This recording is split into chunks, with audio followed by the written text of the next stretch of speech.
So what's the difference between Sukhavati Vipassana and Luminous Meditations? I have already done a video on the final outcome of Luminous Meditations and Sukhavati Vipassana. I promised to make a video on the work process. So let's talk about work process.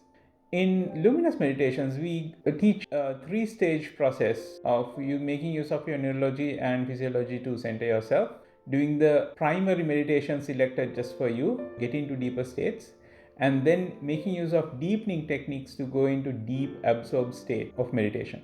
As discussed in the previous video, Luminous Meditations is all about getting into deep meditative states. These practices, we usually say it's enough for you to do it maybe from 15 minutes, maybe to 1 hour or 2 hours, depending on the time that you have.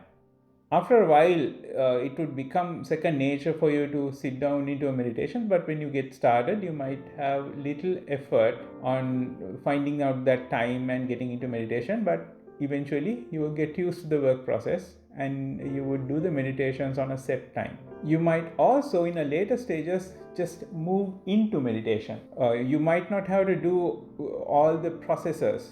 You may be calm enough, you already be calm enough so that you would just close your eyes and go into deep meditative states. These states are usually accessed fully when you sit down into meditation or make use of the meditative practice in the predefined time, but you might notice they would have effect on you even in the other times of your life.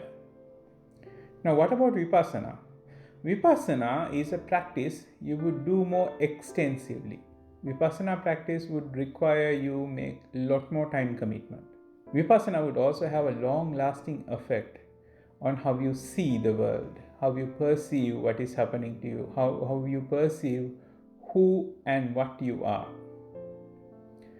So Vipassana practice you can do in a predefined time, but it is very useful. It is very useful if you can do it all the time or most of the time.